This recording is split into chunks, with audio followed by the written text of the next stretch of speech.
I got to hit the record button. So to quickly summarize, in our classrooms, there's going to be a lot more space. We're going to have plenty of space in between the desks. We're going to use continual protocols and practices to make sure that we are clean, that we are disinfecting, that everybody's safe. These are important things to us. We want to make sure that all of our staff and students are safe throughout the entire day. A lot of people are asking, what does next year look like from a physical layout standpoint? Just want to kind of quickly share with you guys, here's what the general layout might end up looking like. We've been playing around with some desks. I believe this was a kindergarten classroom this week or last week that we were playing around with. You'll notice we've got a grid of about 5 by 3, and there's a couple of outliers in the back. We're not looking to have huge classrooms next year. By reducing the sizes of our classrooms, most of our in-person rooms hover anywhere from about 11 to 17, but the typical classroom right now is averaging about 14 or 15 kiddos. Because we know how important size is, we know how important space is. By being in an older building built back in 1959, it's actually giving us a little bit of extra leeway at Cranbury compared to some of our peers. Cranbury's average size in the classroom is about 900 to 1,200 square feet. We do have a few other smaller classrooms that we have to be mindful of as well in the process. But those larger classrooms are giving us more space because we know how important it was to the community, to our parents, even to our teachers as well to be in the building. Because to me, being in our community, being in our building mattered. Being connected with all of our students and staff throughout the day was an important feature. Here is a 4th grade classroom. And again, same kind of layout. We're going to try and maximize as much space in between. There is 6 feet from the middle to the middle of the desk. There is 6 feet from the edge of, or the back edge of the desk to the back edge of the desk. Trying to keep 6 feet distance at all times is important. It also gives us some flexibility. You'll notice we tried to move as much of the furniture to the outside right now. We're going to utilize some spaces in the cubbies and locker areas as well, because one of the things that we wanted to be able to do is we want to be able to still maintain some of those important pieces in our classrooms because we know that those things are important, but we also have to maximize space. So what you'll be noticing is that some of the larger tables and desk areas have been pulled out. We're going to have some storage facilities as well on site. So distance learning, what does that look like? Distance learning next year is going to be different. We know that we had to continue to evolve in terms of meeting our children's needs throughout the entire course of the year. So one of the best parts about what Norwalk has been able to do is they have been able to get a 1-to-1 device ratio for all of our students and staff. By having that 1-to-1 device ratio, whether we're in the building or out of the building, it gives us more flexibility and opportunities. And I know many of you probably have read in the paper over the last few days, Norwalk has been proud to announce a partnership with the Dalio Foundation as well, to be able to provide some internet services for families across the city as well. So what you're going to see in terms of difference, there's going to be more live streaming of different class periods. We're hoping that it's not necessarily an 8-hour block because we know that that is a very cumbersome time period. We're hoping that we can provide some choice board opportunities in there and be able to push in some virtual services and supports as well. But we also know that for any of our families that are going to a hybrid, a virtual option, that virtual option is going to require some materials pickup, whether that is a materials pickup at the beginning of the year and then potentially additional pickups as well. That's some pieces that my staff and I have started to at least tinker with. And that might look different grade level by grade level as well, because we know that in a kindergarten classroom, when they're working on things like cutting and handwriting, it's different than it is in a 4th and a 5th grade classroom. Not to say that cutting and penmanship is not important in 4th and 5th grade. It just ends up looking a little bit different, especially with the hybrid approach. So what we're trying to do in terms of our cohorts, our proposed plan at this point is to have classes that range, again, anywhere from 11 to 17 students in person, and then anywhere from 2 to about 6 students online. One of the differences with the Cranbury plan is that we are going to have 1 teacher in 1 classroom. We're trying not to separate, where some other plans that you may have heard of so far had 1 teacher that was split into 2 different rooms and shared with a paraprofessional. we're trying to maximize our time with teachers. And we know how important a student and teacher relationship is. Not to say that our paraprofessionals are not important, but we know that having a teacher in front of a student for the given instruction is an important feature that we're trying to maximize. So what we're trying to do is utilize our paraprofessionals in a rotating manner where they will rotate around on 2 classes. Sometimes occasionally, and some of our paraprofessionals are here tonight, but some of our paraprofessionals had been in anywhere from 3 to 4 to 5 classes on a given day at different times. And we wanted to reduce the amount of cross-pollination that they had, because it's not safe for our community in general, and it's not safe for them. So one of the things that we wanted to be able to do is kind of cut it down and allow them to just be in 2 classrooms throughout the time. All students from a class will be with their teacher. There will be no split classrooms. And as of right now, because of how many students we've had opt out currently so far, all students will be in classrooms. So I know that that had been a source of contention and apprehension for some families and even some teachers at times too, because to have to go make some makeshift classrooms potentially in the gym or in the cafeteria or in the library can be a challenge too, because we want the essence of what is actually a classroom and still some of that sacred space in there as well. Currently in our plan, we have our electives, our specials, art, music, and gym being delivered both in a virtual and a in-person manner, with paraprofessionals supervising. But right now, we're still waiting on a few little guidances from HR. So we've got to finalize that plan over the next few days. But my specials teachers, who I know I saw at least one here tonight with me, we've had constant communication. We're being in close contact as well to be able to just kind of talk about what the idea and the theory is behind it, because we want to keep kids safe. We want to keep our teachers safe. And I think every decision that we've been trying to make in terms of how we're structuring the plan has been predicated upon keeping everybody safe. And then individual supports in terms of students receiving specialized services, whether it's speech, language, OT, PT, or any specialized service as well. It's going to be on a case-by-case basis because we don't know necessarily in terms of privacy, in terms of confidentiality. Being able to Zoom in front of 17 or 18 other students in a classroom might not necessarily be the best setting for them. And being able to do some OT and PT work requires different spaces. So we know that we have to be flexible with the needs and we can't do everything in terms of a virtual manner. In those cases, we know that we're going to have different protocols and procedures in place to make sure that cleaning and disinfecting is done on a regular basis as well. Here's just a quick sample schedule. And again, as we know, things change on a daily basis. I just got off a conference call with downtown a little while ago. And even note, this was our original plan for what next year was going to look like. But even since then, this morning or this afternoon, I found out that our times have shifted. So there's going to be an adjustment to our schedule in terms of our time. We're going to end up dismissing 15 minutes earlier. So it's going to be about a 9:15 start to about a 3:35 start, or 3:35 ending time.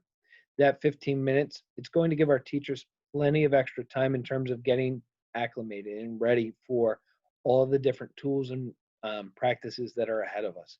We know that there's a long road to hoe in terms of all the strategies that we have to be able to utilize, all the different technology pieces that we have to be able to use as well. But the idea here is just to see a sample schedule. And for the most part, what we're trying to do is honor those sacred times about what's important to class, right? What's important to school, making sure that we still have lunchtime, making sure that we still have recess time. Even though that we don't necessarily have those in the same capacity, in the same way that we've done it in the past, we're still going to honor that. We're still going to have lunch. It's going to be in the classroom. It's going to change some of our cleaning practices for sure. And I know many parents are asking about those bus patterns and bus times and what is my new stop and what time will the bus arrive and what bus am I getting on. We're still working on that. With the whole reshuffling in terms of re-enrollment, the district is reworking some of those routes. I know they've added some buses to our run. The last I talked to Joanna Zanvetter, she was looking at adding 3 buses for the Cranbury route. but again, we're still limiting capacity on our buses, and they're going to have only about 80% of the students actually allowed on the buses. All students will have assigned seats on the bus to also help with that contact tracing as well. In a building, what you're also going to hear throughout the next couple weeks in terms of our planning process is that we're going to spread out our entry and dismissal plans. We're going to have different entry points for our kiddos. We're going to utilize all of our doors in the building in terms of the front 2 doors. And then we're also going to try and use one of the side doors for the entry phase. We're going to stretch out our buses and give more places for our buses to roll in, and try and less congregate the halls, and less places where we tended to funnel up. And even in our dismissal plans too, we're proposing right now to exit out one of the side doors that's closer to the playground that's by the parking lot there as well, because we know that it's important to be safe. We don't want to necessarily get to a place where we're all funneling together. So when you think about that main entrance in our school, often many of our kids and our families ended up congregating right out there when we were trying to exit the building. And then our students who were on the buses ended up walking into. So one of the things that we're looking into is stretching out our, having our parents come potentially a little bit earlier. But again, we have to figure out what those bus times are from the central office. And I know that information is going to be coming pretty soon. There's going to be a daily health screener and check-in form that students are going to be required to provide for our staff, to the staff that's helping out with kind of the X's and O's and the logistics of keeping kids safe outside. That form is going to be paper pencil to start. We will provide that form to you guys, but it has to come back on a day-to-day basis. Each day you'll get a new form. The idea there is to make sure that we're not displaying any signs of COVID potential symptoms. We want to make sure that our kids are free of any issues that are going on. And worst case solution, we also have an isolation room in the building as well. We're just trying to have backup plans on our backup plans to make sure that everybody is safe. We're going to have a daily recess plan, which will have things like walking and exercise stations and a running track for our kiddos. And Mr. Margowitz is going to help with some of that as well, to just kind of give us some great ideas about how to stay active and how to stay healthy outside and do it in a different way where we can still stay safe. What you'll notice when our kiddos come back into the building is hopefully we have some clear signage for classroom who's who or where is where, so that we're going to have markings outside of our classrooms to indicate which classroom it is and which teacher is in there. Our floor is going to be marked as well. One of the major changes that we've been able to institute too is being able to have a no guest policy. We want to keep everybody safe next year. One of the things that we're talking about on a school level is, how do you do that? How do you make sure that we limit the contact that we have and the exposure that we have? So at this point right now, no guests are going to be allowed in the building, which then leads us to some other interesting conversations about what does the book fair look like? What does picture day look like? And those are going to be some roads that we have to hoe down the road as well. We know that we're going to have to provide multiple mask breaks for kids. Trust me, I'm a parent, I get it.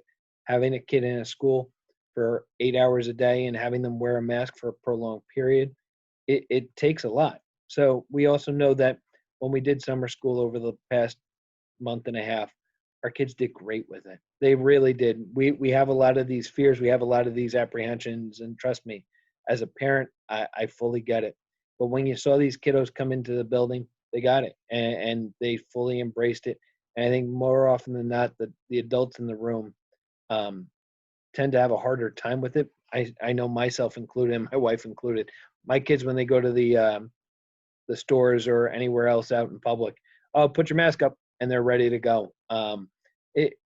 Kids are adaptable, and kids adjust to the changes that we've got. We also know that as we have this no guest policy, it's going to have to shift some of our late arrival procedures. So we're going to be flexible with that, and we're going to look into some new options as well. And just some generic information in terms of just what to expect in terms of communication. Here are the pieces in terms of what a classroom teacher might end up reaching out to you with. They might call you, they might leave a voicemail, they might email you, they might send notes, they might use a student folder system.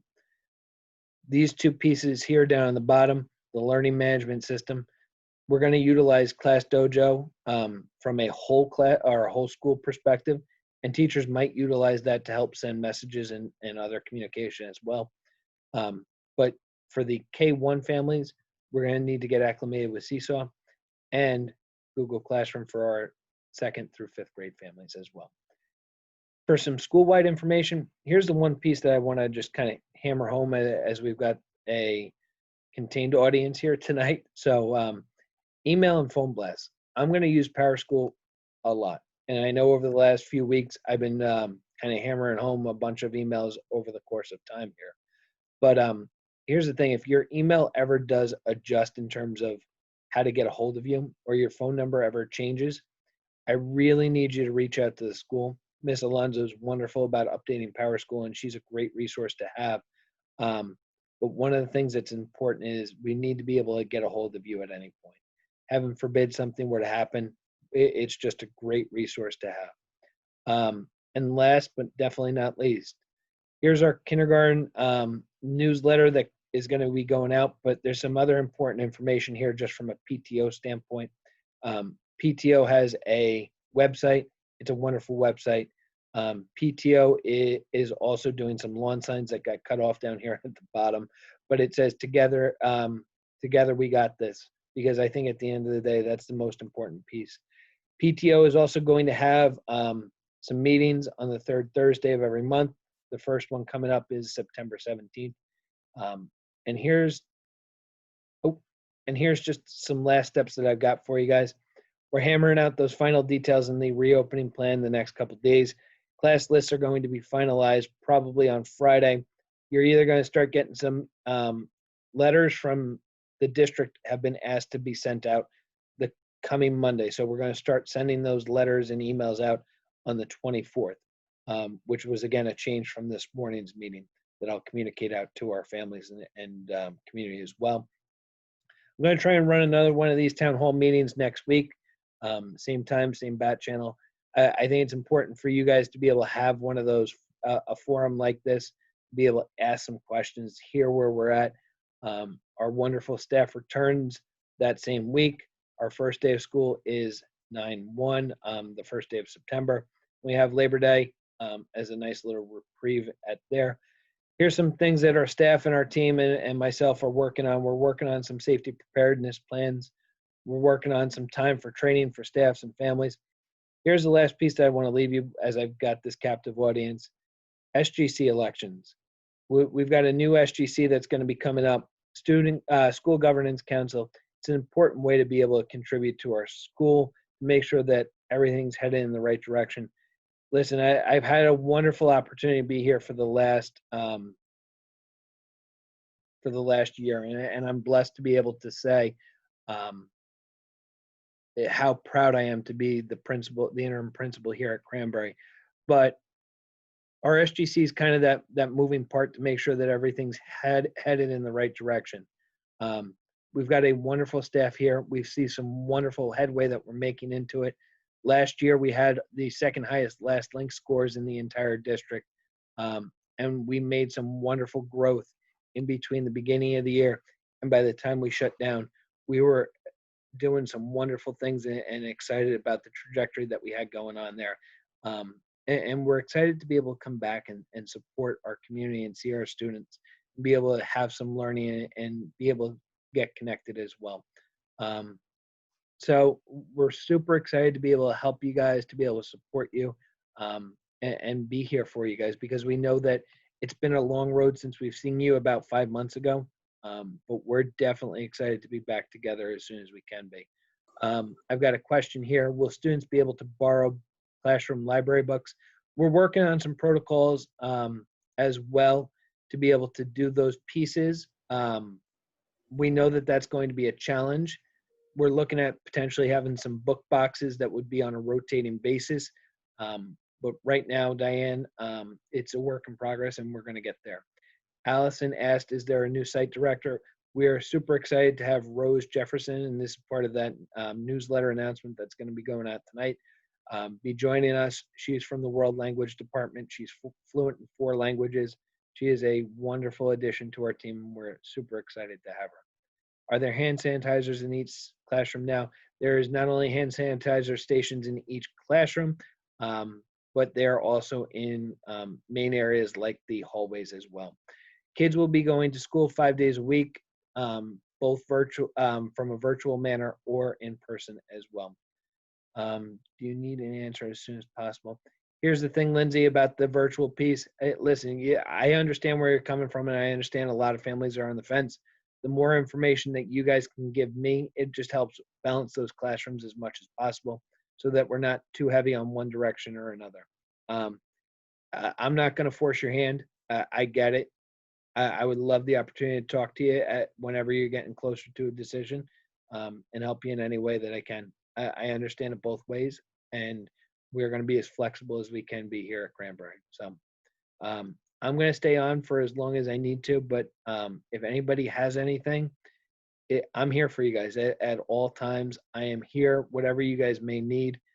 So hang out, ask some questions, or if there's nothing else for the good of the group, guys, thank you for coming, and it's been a pleasure, and I can't wait to see you guys soon.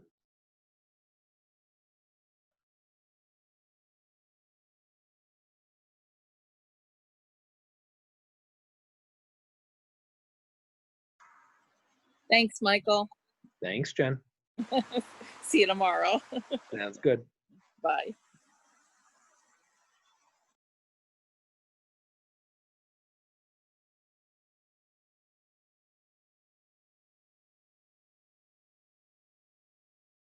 Yes, Sarah, teachers will be live streaming from their classes so that kids can see it at home.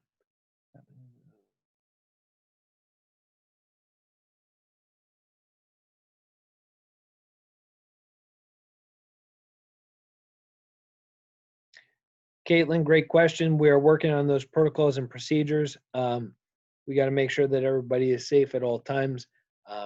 The state has some guidance on that, and we're going to follow the state's guidance. That's going to be in our final plan for sure. We will have a sped team this week. Annette, don't worry, we will be in touch. Will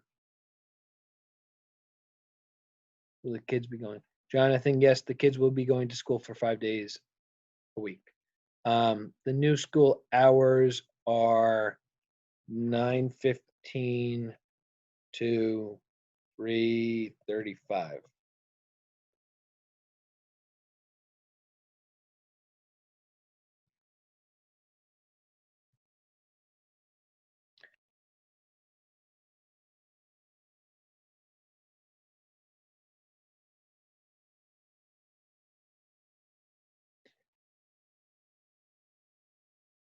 Teams is a Microsoft application. Great question. Zoom is going to become something that the district does not want to use moving forward due to security pieces. Teams is going to be the alternative for that, and it also gives us some flexibility with some pieces like Google Drive for our teachers to be able to communicate in their groups and also out as well. Do you have a plan to have virtual schedule? I'm on the fence. Brianna, the virtual schedule will follow the classroom schedule. There's going to be a grade level schedule that comes out soon, and it will be in congruence with that. They might not follow it verbatim in terms of what the classroom guidance is, because there's going to be some choice board or choice options as well in there to jump on. Kindergarten laptops are actually more of a Dell tablet. We're going to do a pickup for any of our virtual families before school starts. For our in-person kiddos, we'll give them when they get here.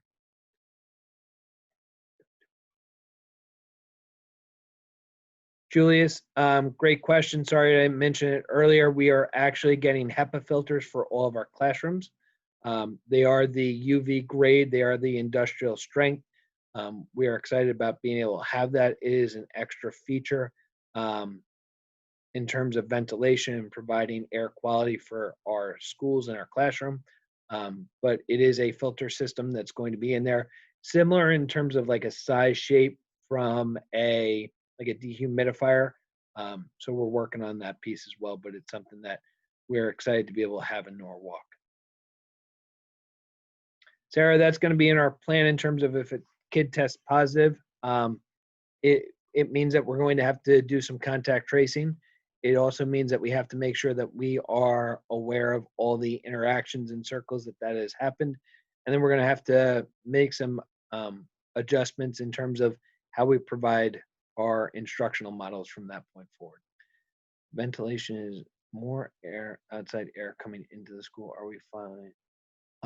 My understanding is that we are following all air and safety guidelines, Jackie, in terms of ventilation. That is the promise that I had gotten from facilities and Bill Hodell, but we can look into that further. How different do you expect distance learning?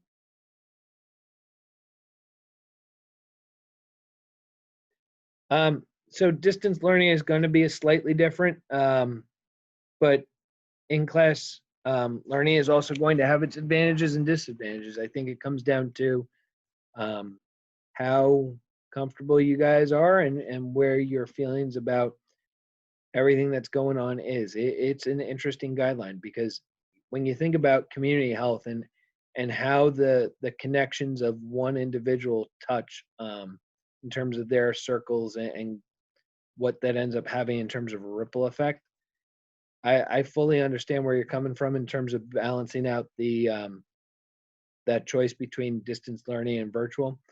But I fully expect that both options are going to be great options in terms of the teaching and learning option for kids. Protocol, if it Donna, we're going to talk about that in terms of protocols in place, but don't worry, we will make sure that everybody's being safe.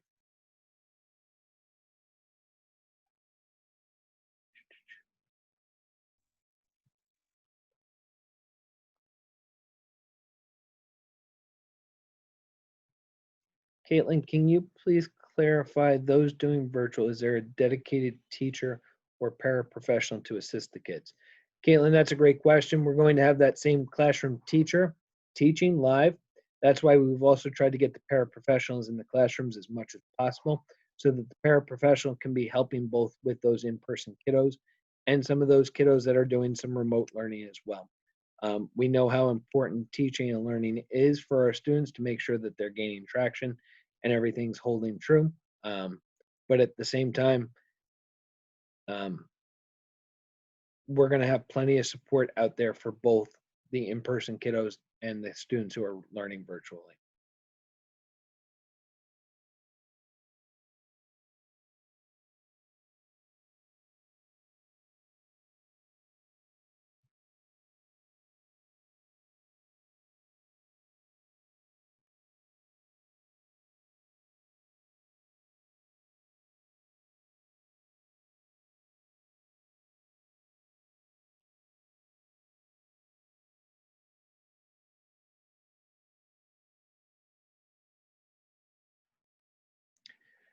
All right. Oh, here we go. Well, thank you, Lindsay, and we're excited to be here. We've got a great team here at Cranbury. Thank you, guys. Dana, we are working at getting plexiglass dividers for all the classrooms and support staff as well.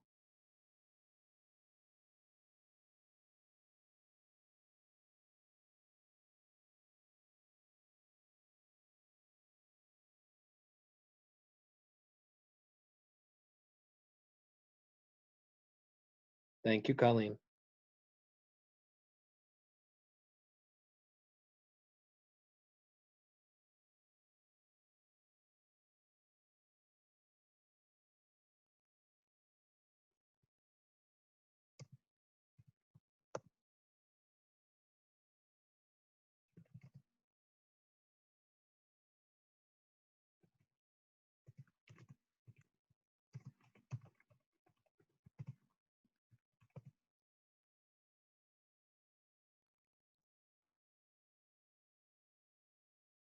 Thank you, Ryan. Thank you, Brianna. We're excited to have you guys too.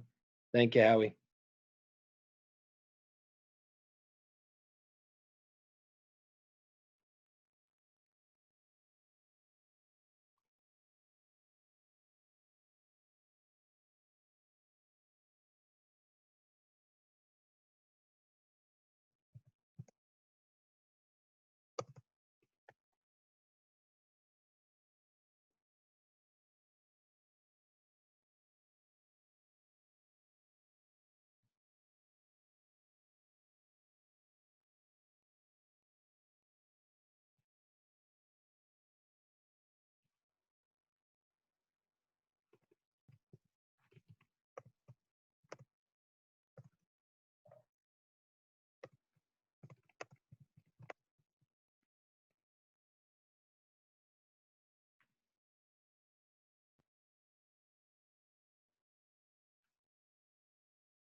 Julius, we're still working out the schedule. I think it's going to come down to what works best for our students and our staff.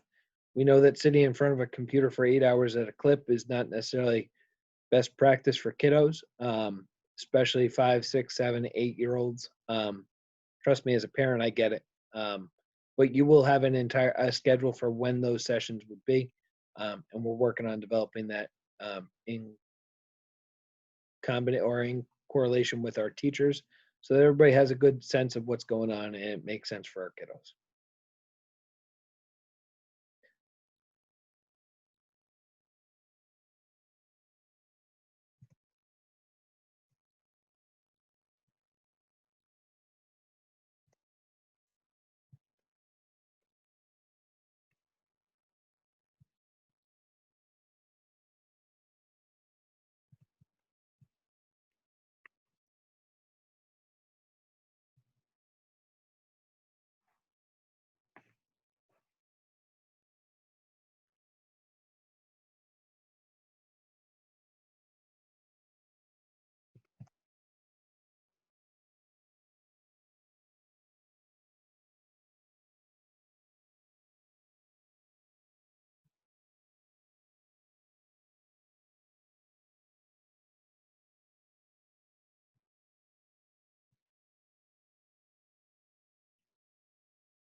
All right, guys, I'm going to shut down the meeting unless anybody has anything for me or for the good of the group.